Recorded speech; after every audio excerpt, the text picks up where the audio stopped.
super effective to mga kailong, no? Ito, sa sample, nag-spray kasi ako kanina bago umalis para make sure. Yung iba kasi gumagawa na gamit yung mainit na tubig. Pero as you can see here, meron tayong ginawa, no? From sa side ko at sa passenger side. Itong sa side ko, inisprayan ko siya ng ganito, Guapo Helmet Cleaner and Defogger. So itong side ko, inisprayan ko, at tapos yung side na yan, passenger side, is hindi ko inisprayan.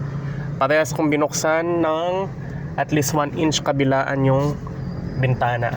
So as you can see dito sa passenger side, no, passenger seat, ayan, no, nagfa-fog siya. Walang punas-punas yan.